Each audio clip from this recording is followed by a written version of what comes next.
Mes chers amis, bonjour, je suis heureux de vous retrouver dans le courrier du facteur Stéphane. Et une nouvelle journée commence, il est 6h08,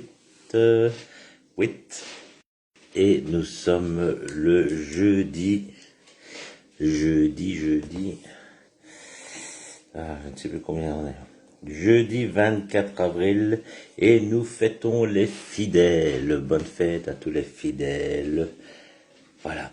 Alors, vous savez tous que le pape est décédé, et j'ai reçu un courrier d'un prêtre, d'un moine, qui au niveau local dans leur monastère ont eu le même malheur, un décès.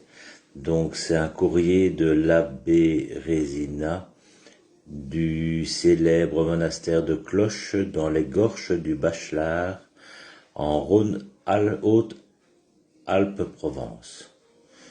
Voilà. Alors un grand malheur est arrivé à l'abbaye et j'ai la pénible mission de vous en faire part. Eh bien, nous allons découvrir ce malheur. Voilà, c'est un fait d'actualité. Mardi soir, pendant que l'abbé Nédictine donnait le salut à la béquille, tomba dans les bras du périscope.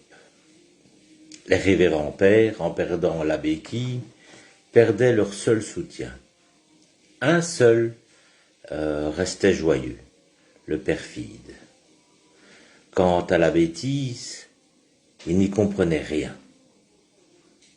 Il aurait bien voulu que le simplet lui parle, car lui au moins l'aurait aidé à comprendre.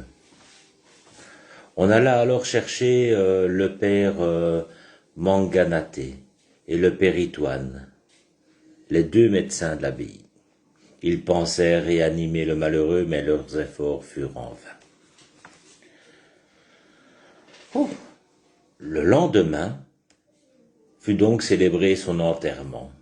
Chacun fut appelé à l'abbaye par les célèbres cloches sonnées par le personnage. La messe fut dite sur une musique de la Beethoven. Le père Oquet fut chargé du sermon. Et comme il n'y avait pas de chair, il monta sur les épaules du perchoir. L'absoute fut donnée par l'abbé Ivrogne. Et les petits chanteurs à la gueule de bois entonnèrent le champagne sous la direction de la sœur Anisette. À la fin de l'homélie, le percepteur fit la quête et remit les dons à la BNP. Après la messe, une grande discussion s'engagea. L'abbé Canne et l'abbé Trave voulaient passer par les champs. Le père Clu et le père Dréau s'y opposaient. L'abbé Casse en était enchanté. Le père Sang, avec sa tête de turc, ne voulait rien entendre. Le père Vert et le pernicieux semaient le doute dans les esprits. Le perplexe hésitait. Le perspective regardait de loin. Les deux pères s'arrachaient les cheveux. Finalement, le père, il était grand temps, et tout le monde se rallia à son avis. Ah, c'est le père d'eux. Était grand. Et tout le monde se rallia à son avis. Il a mal écrit, l'abbé Résina. On décida que, comme à l'accoutumée, c'est l'abbé Théière serait chargé du transport. L'abbé Taillère serait chargé du transport du corps du défunt. Devant la tombe creusée par le père forateur, en l'absence du père missionnaire, l'abbé Nédiction donna l'absolution, après l'ultime discours sur l'éternité des perpétuels et permanents. Le père Vanche et la bégonia fleurirent la tombe. Le père Rébasque se découvrit, et on recouvrit la tombe d'une pierre tombale préparée par la bétonneuse. Sur le chemin du retour, le spectacle était déchirant. Le père pendiculaire était plié en deux de douleur. L'abbé Nitier était plein de larmes. La mère Cédès, invitée pour l'occasion, fermait la marche en compagnie du frère du père Igor.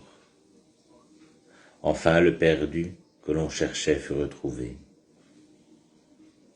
À l'arrivée, le père Sylle et l'abbé Chamel préparaient le repas tout en consultant les livres du Saint-Doux. Le père No, la sœur Marie Brizard et le père Collateur servirent à boire, et chacun put se remettre de ses émotions. Eh bien voilà, merci monsieur l'abbé Résina du célèbre monastère de Cloche dans les Gorges du Bachelard pour ce témoignage bien difficile à surmonter. Bonne continuation à eux, ça veut dire aussi qu'ils nous regardent régulièrement pour égayer leur journée du matin. Voilà. À demain. Demain, c'est vendredi. Attention, tout est permis. Je fais un petit coup à Jean-Paul Damasy. Voilà, bisous à lui. Voilà. Allez, bonne journée à tout le monde. Bisous. Ciao, ciao. Je vous embrasse.